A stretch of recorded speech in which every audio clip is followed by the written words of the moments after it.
Marvel dropped its first movie of 2025. It is the much maligned and misreported Captain America Brave New World. Does this Cap movie bring Marvel back to its former glory, or does it continue the trend of superhero films that are below average? I don't know, maybe so, but let's talk about it. So Brave New World picks up sometime after the Disney Plus series Falcon and the Winter Soldier. Sam Wilson is the proper and acknowledged Captain America in the MCU, and Thaddeus Thunderbolt Ross, played by Harrison Ford, is the brand new President of the United States of America. The movie centers around Sam's journey to clear Isaiah Bradley's name after a failed assassination attempt on the president's life. Much of the movie is spoiled in the trailer, so I'm not really giving anything away here. We know at some point in the movie Ross turns into the Red Hulk and Sam has to take him down. So as always, let's start with the highlights. Isaiah Bradley.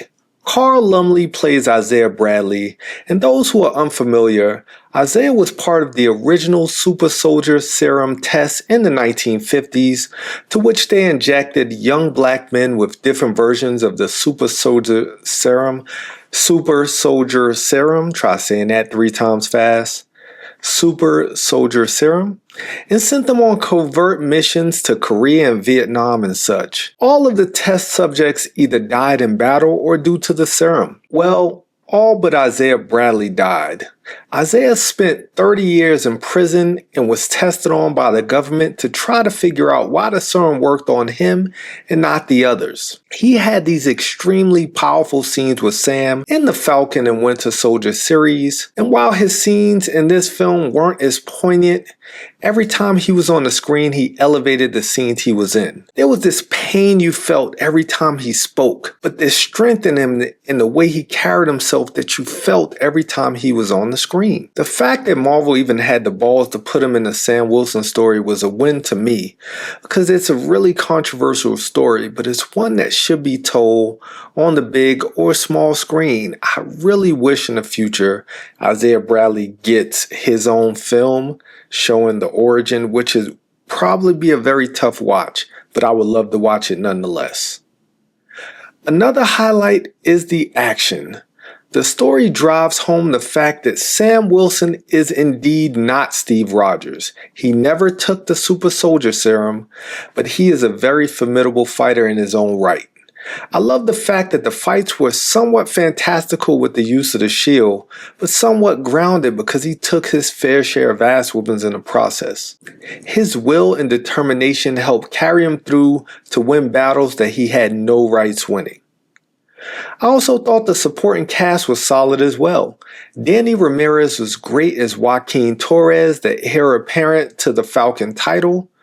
While he didn't bring the same charm Sebastian Stan had as the Winter Soldier in the Falcon and Winter Soldier series, he was a great partner for Sam and developed a good 1-2 punch that will for sure be revisited in the future Avenger movies. He feels like Rhodey to Sam's Cap. And while newcomer Shira Haas is very diminutive in size, she made up for it in sheer intensity as the Israeli-born hero Sabra. I thought she was a solid addition to the growing list of heroes in the MCU, but I will say she did look hilariously short standing next to all her co-workers. I mean, it was so noticeable. You couldn't hide it with any camera tricks. She's a very short person. While I did enjoy the movie as a whole, it was by no means a perfect movie. Let's talk about the lowlights. One of the lowlights to me were the villains. Giancarlo Esposito plays Serpent Society member Sidewinder, and he was the most throwaway of all throwaway villains. Just think Crossbones, but without the epic elevator fight. Tim Blake Nelson reprises his role as the leader from the Incredible Hulk movie, and for someone who is supposed to be one of the smartest people on the planet, his whole villain arc, while it was somewhat logical, towards the end just felt nonsensical. Then we had the Red Hulk, who was just there. Harrison Ford was fantastic playing the conflicted President Ross, trying to atone for his past with his daughter Betty, but once he turned into the Red Hulk, I just sat there wishing he didn't. It felt so out of place and unnecessary. And to think there were some people who were only going to see this movie to see the Red Hulk. Damn, I feel sorry for you guys. Brings me to my biggest lowlight of this film. The waste of Captain America's movie to wrap up the story of the Incredible Hulk. Due to the fact that Universal Studios owns the rights to all solo Hulk movies, we haven't gotten a solo Hulk movie since 2008's The Incredible Hulk. Marvel has circumvented this by putting Hulk in various Marvel films, and over the course of the films, we've seen the Hulk go through it. From the Avengers, him being a raging monster not able to control the Hulk, to losing the ability to become the Hulk in Infinity War, and then becoming Smart Hulk in Endgame. What we never did was see the aftermath of the destruction of Harlem in The Incredible Hulk. We saw the Abomination show up out of left field in the She-Hulk series, but we never got to see what happened to Ross, Betty, or the leader. They picked this movie. The movie that could have been the launching pad of Sam as the definitive Captain America. The movie that could have kickstarted the next Avengers team. The movie that could have focused more on Isaiah Bradley and his grandson Elijah Bradley, who becomes a Patriot. We stuffed this movie with Incredible Hulk references and callbacks, but no actual appearance by the actual Incredible Hulk. This movie struggled to be about Sam and Thunderbolt Ross at the same time, which hurt the film in the long run in my eyes. Does that make this movie as bad as some people are calling it? I guess that's completely in the eye of the beholder. I really just hope the negative reviews and press will not stop people from going out and checking the movie out and making their own fair determination on the movie. Is this movie Infinity War or Endgame or even Captain America Winter Soldier?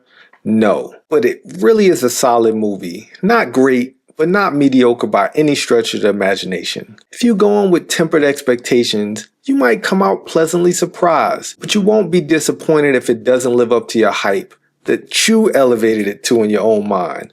I call this the multiverse of madness effect. After No Way Home was so great, I thought Doctor Strange in the Multiverse of Madness was about to be the greatest MCU movie ever made, and I got pretty upset when it was just okay. Much of this movie is the exact same. A lot of people have hyped it up to this great, grand film that it simply will never meet the expectations. So, who is this movie for? This movie is for the MCU fans who have rode with the studio through all 5 or 6 phases. Honestly, I don't even know where we are anymore. It's for all action movie fans, comic book movie fans, fans who are happy to see Sam Wilson get his time to shine after the brilliant Falcon and Winter Soldier series. It's for the fans of the underrated Incredible Hulk movie tying up all those loose ends finally. And it is for all the black men who proudly can say we have a black Captain America, to whom that is a really big deal. To me, it is a huge deal. So, have you seen Captain America Brave New World? Did you like it? Did you hate it?